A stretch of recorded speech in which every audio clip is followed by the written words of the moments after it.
I know, weird intro again. If you have watched the other video, you probably have seen me present this game. It's great. We don't really need to show it though. Instead, I would like to show you another game that where you can honestly kind of do the same thing, but you can play it on other consoles. Especially this remake, it's released to the public like pretty much you can play it on PC, PS5, even on the Nintendo Switch if you really are a Nintendo fan. You can pick it up in the store if you want it. And it's been released for a few years now, and I've always wanted to do this LP for a while, so now that I have the chance to do it, why don't we take a look at the intro here, shall we?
Well, I guess sure you can react that way. Yeah, welcome to Pac-Man World Re-PAC. The game was originally released on PS1 and has been released in 2022 in August 26th. Sorry, I said that in the wrong order. My bad. Whatever. Who cares? Anyways, I just want to at least say here that yeah, you can literally play this on the Nintendo Switch. You can play this on Switch 2 if you want to. If you have a Switch 2, if you want to go that far. You can also play this on the PS4, PS5, I believe. I want to say. Quote me if I'm wrong, or don't. Yeah. Actually, correct me in the comment section below if you can play on PS5 or not. But you also can play this on other platforms as well. PC, literally.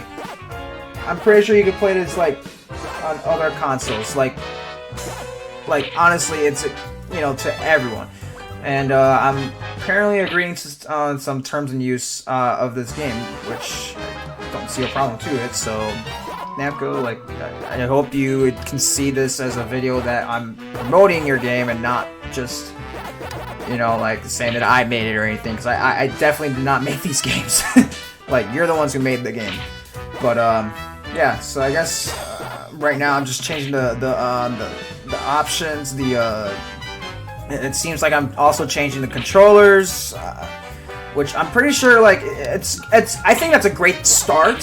Is that you can customize your yeah, because I'm not a huge fan of rev rolling with the X button, because I mean I'm used to using another platformer on doing that, but it is what it is. But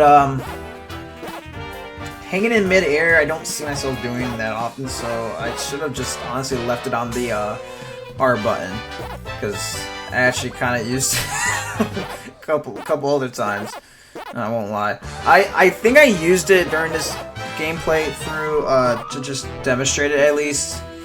But it is what it is though, because I mean that's controls for you. I'd rather go with what the original like, or at least like I'd rather go with what the original like, you know, the original controls are from the PS1. So I think this is kind of what it's inspired by it.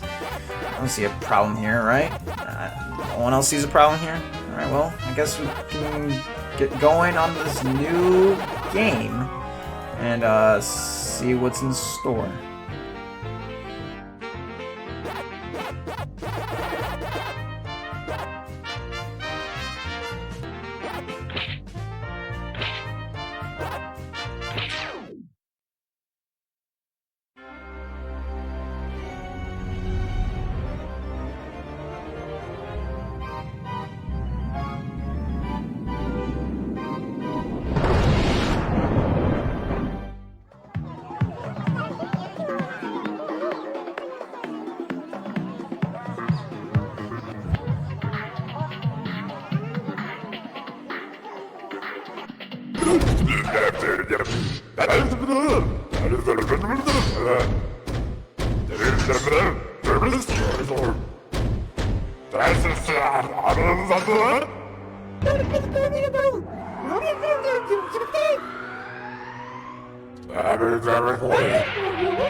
Okay, well, yeah, so, why don't I, just, I don't know if I am gonna be reading the signs. I mean, it says welcome to Pac-Man World. It's just gonna tell you some things that I pretty much said in the original video, so if you want me to go read the actual dialogue, go watch the original game on that one.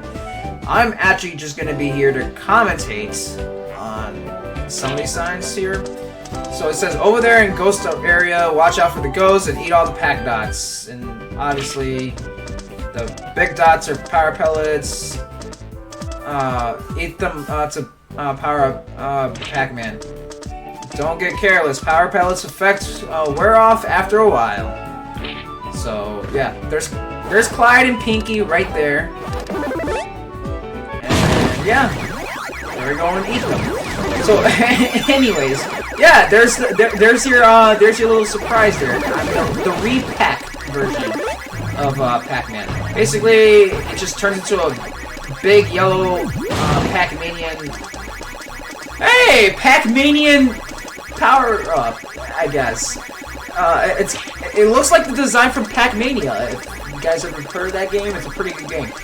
So, anyways, yeah, butt bounce, and you can get up to higher ledges. So I'm not even gonna read the dialogue. You can read it for yourself. I'm pretty sure you have eyes to read. So, anyways, the original and the remake. So hopefully that you have eyes to see that too. If you want to compare and contrast, I can actually at least show you that. I mean, I'm not expecting anybody to notice everything. Oh yeah, tokens. You can collect tokens in this game. But anyways, moving forward.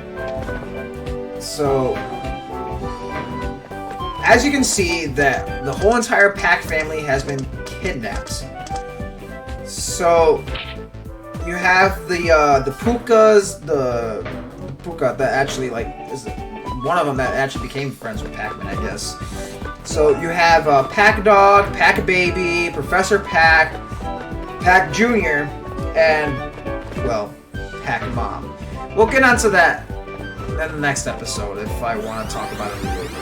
If I get to it in this episode, then I'll get to it in this episode. Right now, I'm kind of just going to be talking about the comparisons in this cutscenes. So, yeah, there's me flutter jumping, and I'll probably just mess around with it every once in a while. So, anyways, Pac Dog in the original game has been taken by Mummy. In this game, he gets taken, or at least like gets lured out with a ball or something, and gets taken by Clyde and Blinky. So then Pac Baby gets taken by an anchor, which then also hits the Puka, the little red guy that was holding Pac Baby as they were, giving the decorations. I'm okay with Pac Baby's new design. Just give her a nose, and I'm okay with it. But yeah, in the remake, as you can see, as you probably saw a few minutes ago, maybe actually 10 minutes ago at this point, maybe, I don't know. Sorry, I don't know how long ago the cutscenes happened. But basically, gets taken by a barrel in this game, basically. Sorry, I'm saying basically quite a lot. So anyways, moving forward. Professor Pac gets taken by a UFO in the original. In the remake, Inky puts on some weird doohickey wiring glasses that make him dizzy. And then as soon as Professor Pac gets dizzy and like just falls on his back, Blinky and Inky take him. Then we pan over to Pac Jr., who's going fishing.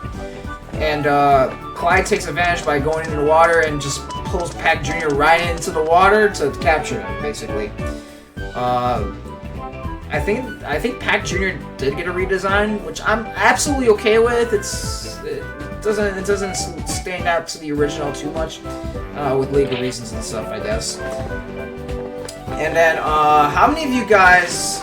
So in the remake, there's actually one member missing. No, I'm not talking about Pac Mom and Miss Pac. There's a reason why Miss Pac is not in the remake and is in the original. I'm not a huge fan of the design for Pac Mom. I think it's okay to an extent, but the fact that she's missing a nose just kind of baffles me. Like, you need to add a nose. Like, I'm sorry, I'm so used to seeing Pac-Man with a nose to the point that if you're gonna make new designs for like Pac-Man in general, you need to add a nose or something. You absolutely have to. I can't imagine seeing a Pac, or at least like a species of Pac-Man without a nose. It's kind of weird. It's kind of disturbing to me, at least. I don't know. It's just very disturbing to me. I can't unsee it. But how many of you in the original game have noticed another member just witnessing the entirety of the attack on Miss Pac-Man on the original game, and then Pac-Mom in this game? Who, by the way, I like the mystery being revealed that it was Pinky that took Pac-Mom. I like to think that in the well, actually, more on that later. But how many of you have seen? Like, how many of you have seen? That's a trampoline, not a padoing. In the original game, it was called a padoing. Now you're calling it a trampoline? Come on, it's a padoing. It's a padoing. It's supposed to be a padoing. Oh man, I need to change that. Whatever. Anyways, so there was one family member in the right hand of the corner in the original video. If you are referring to what I'm talking about, guess how old I was when I figured out that there was another family member in the Pac family, or at least out of Pac-Man's friends that got captured.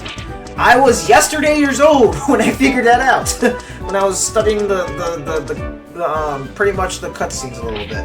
I was messing around with the cutscenes just to make a little compare and contrast here. Because I like to do, I kind of geek out about Pac-Man a little bit, you know.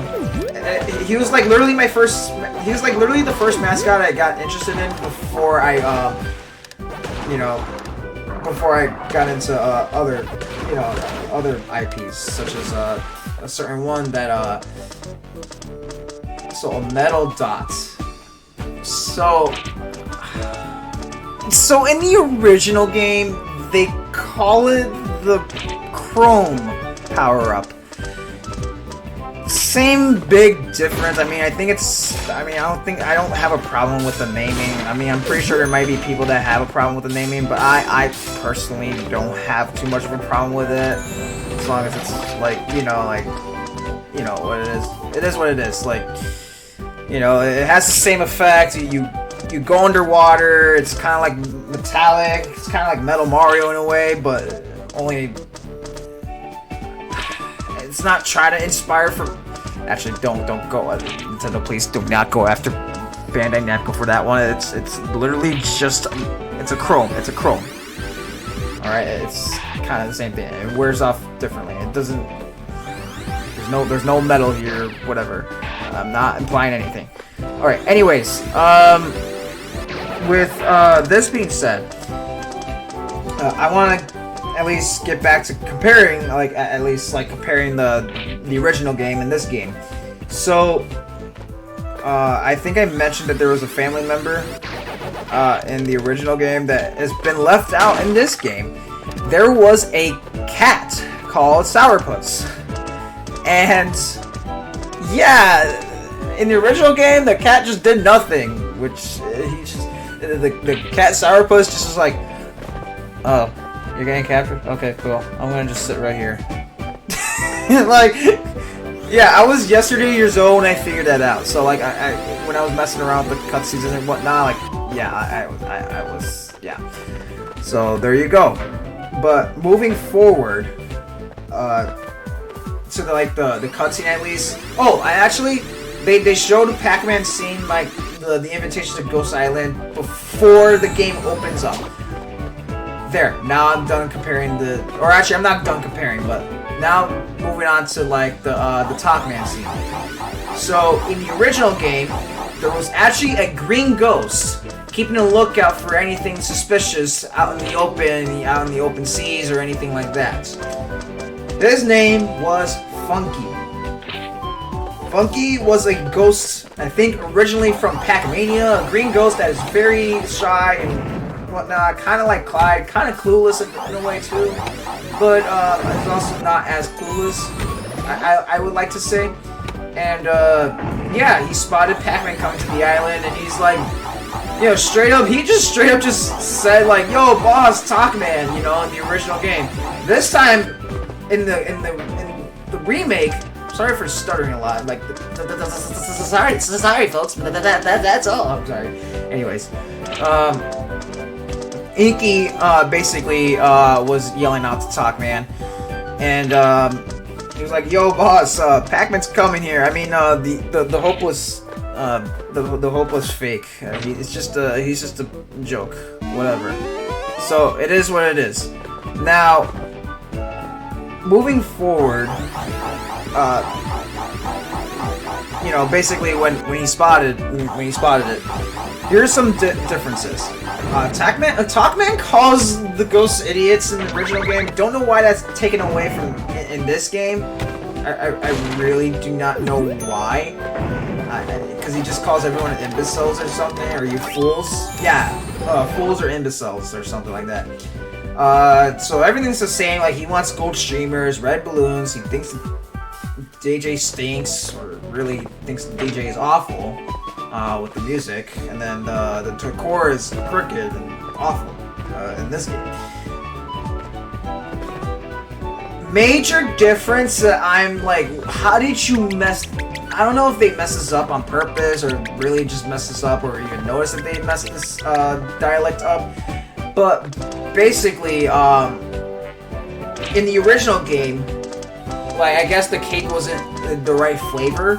So he's like, I want chocolate cake, not whatever cake this is in the party. No, he went a step further, and I think there was an actual chocolate cake in the scene. So there was like, he's like, there should be strawberries on that cake as well. I guess he likes a mix of strawberries and chocolate at the same time. Who knew? I actually like that too. So there you go. Pac-Man and I have something in common. Now, Pinky and Inky bring Miss Pac into the scene when Funky basically kind of alerts, pretty much alerting like the ghosts and Pac-Man about Pac-Man's arrival. And I actually like the intense moment of like, so you didn't capture Pac-Man? You need to tell me that right now. And I like how Blinky was like explaining that, like, we kind of did, but we had some sort of a mix-up. Oh yeah, I like this addition to the game, by the way. Sorry. So when you complete the goal, you have to destroy a Pac-Man statue because he's egotistical in this game for some reason. Which I guess that matches his character, because as much of a character as he is, that he wants to present himself as the original Pac-Man, the false prophesier here, he is very egotistical on himself, and that absolutely suits him perfectly.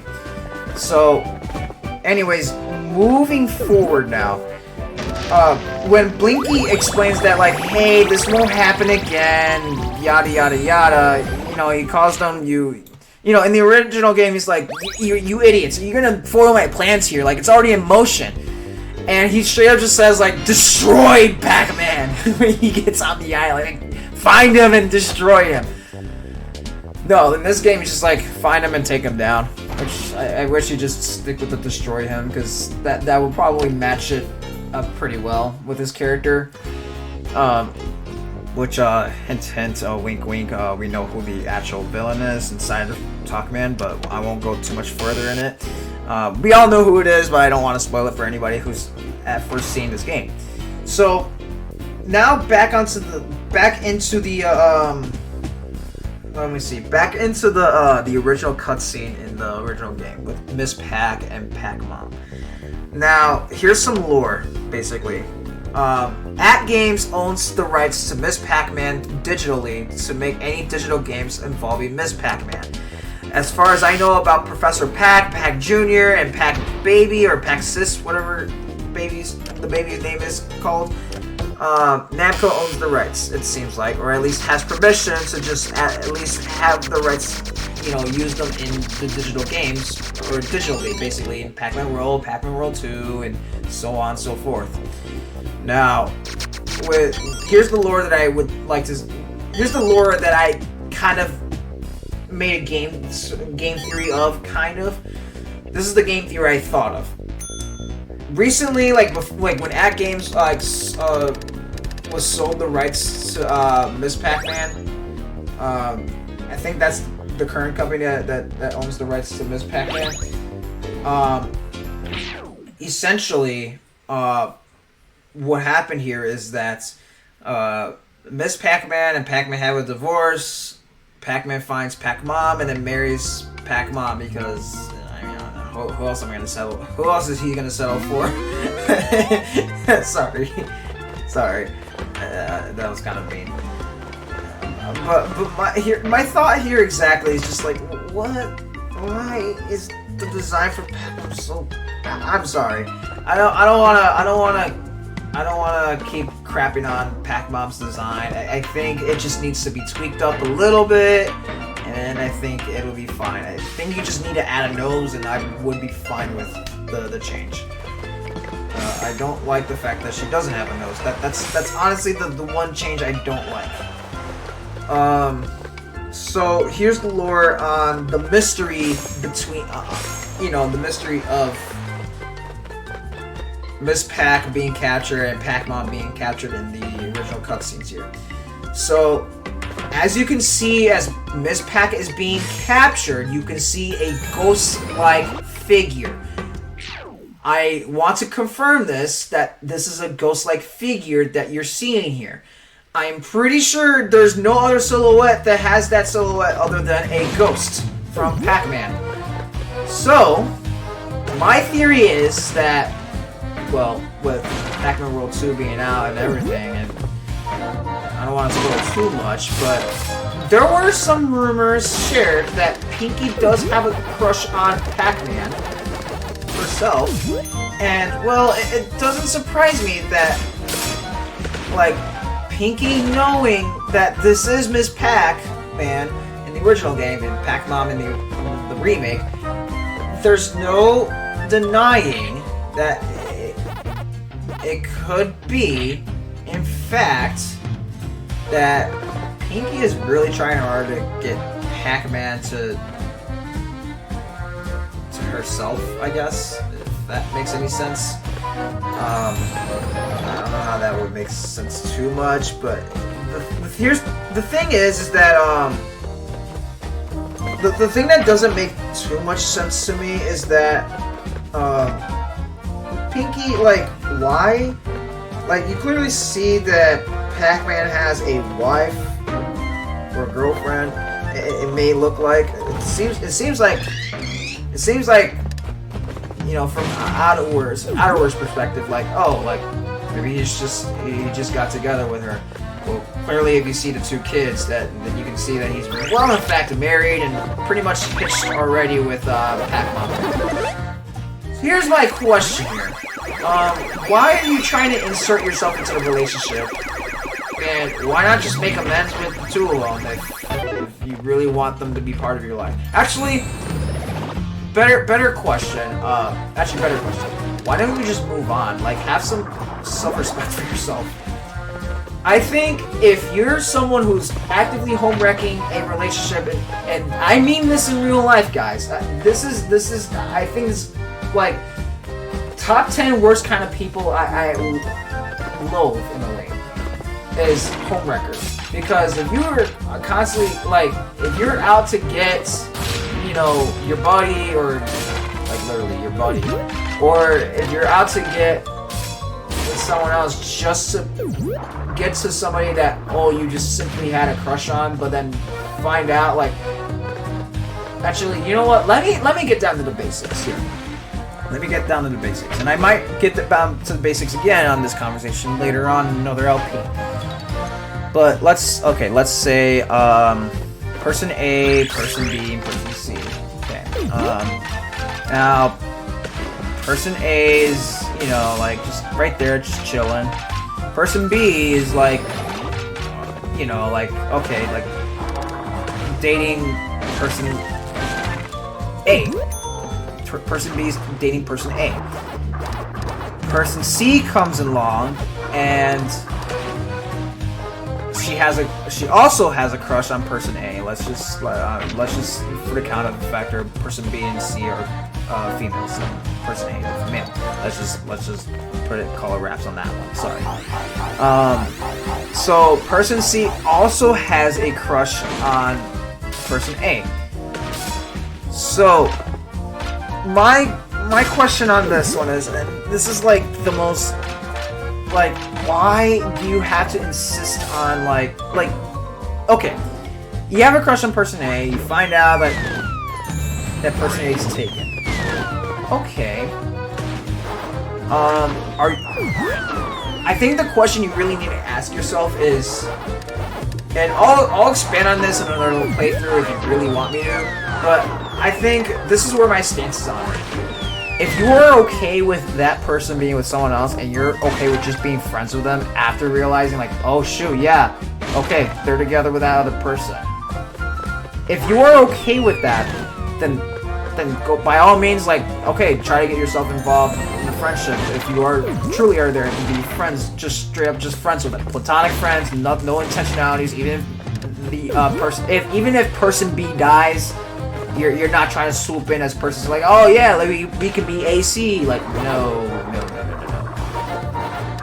Let's not do that. So even if that person becomes a widow, you don't try to, like, interject.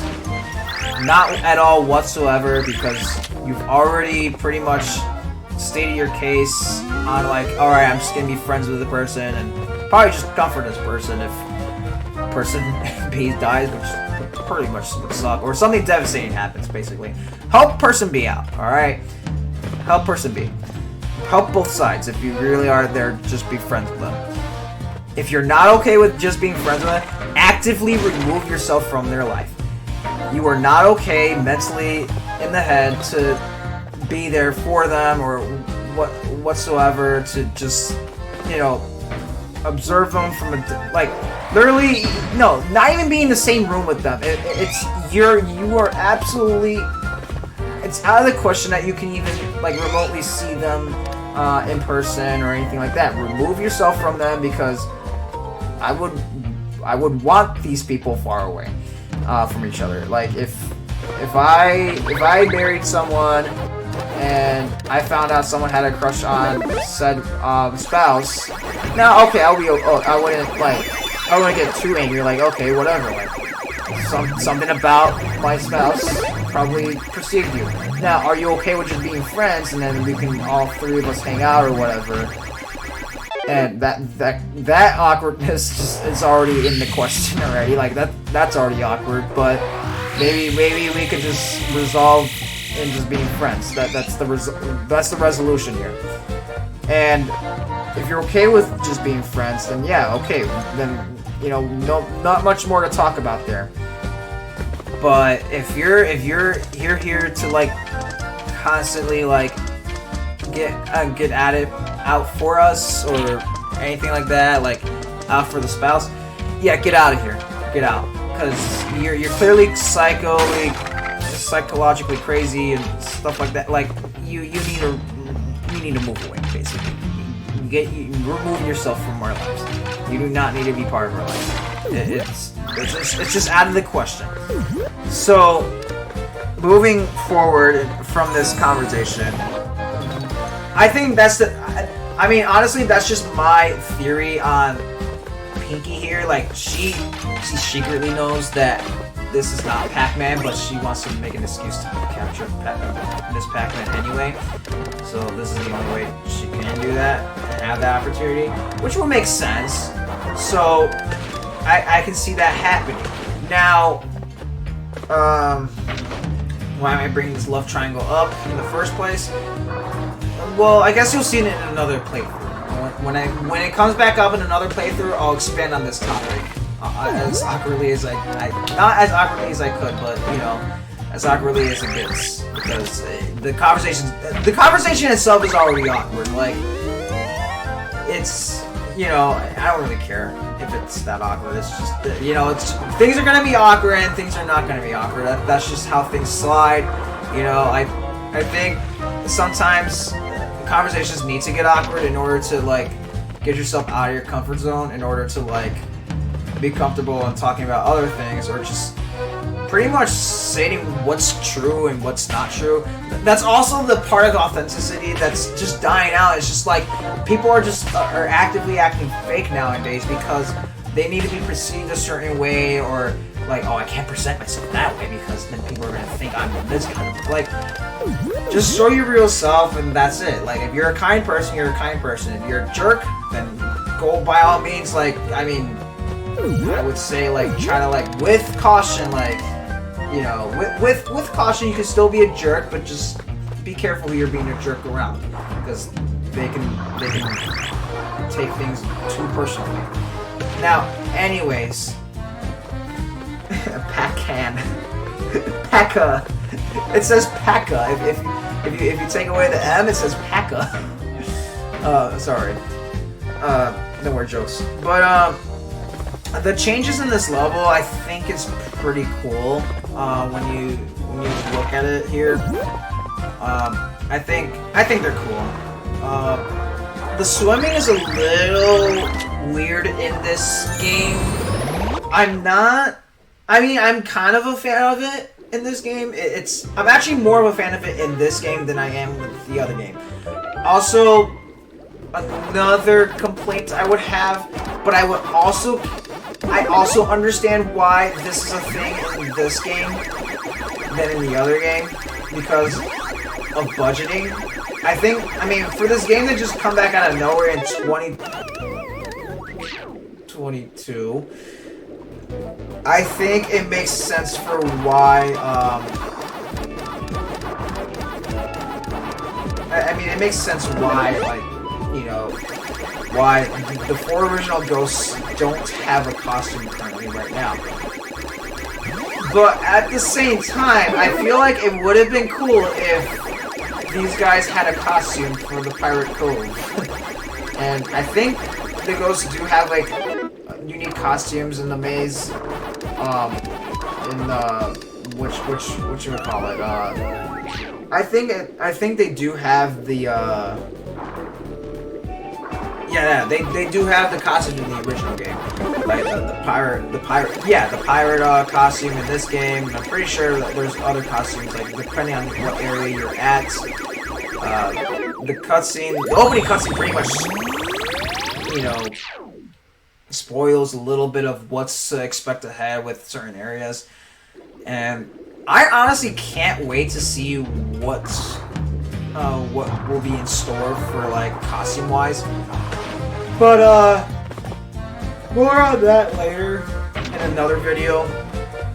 But I also just want to at least say that I appreciate this game. Just, I mean, for it to come back nowadays, I think it's honestly amazing for it to come back here in 2022. And I honestly, like, playing this for the first time, yes, crazily enough. So here's a weird fact. I bought this game 3 years ago, like, during, like, the time I actually was doing an LP on, like, what was it, Super Mario Sunshine? Yeah, it was, like, on Super Mario Sunshine and Super Mario Galaxy later on. So I actually bought this game and intentionally was gonna make this my 3rd LP. But because other things got in the way and certain releases happened, and also more opportunities were built, I was able to get a capture card for my 3DS a little bit a while ago. Yeah, like a little bit a while ago, like I was able to do that. I think it was cool that I was that I was able to take on those opportunities instead and be able to do this a bit later on. I think having this as LP number 11 is a nice, fresh new start. If I was taking a break between Thanksgiving and New Year's Day, I think it would have been way too long of a break. So I think I'm glad that I started this like a day or a few days after Thanksgiving, depending when this video gets released. I think it's something that I enjoy.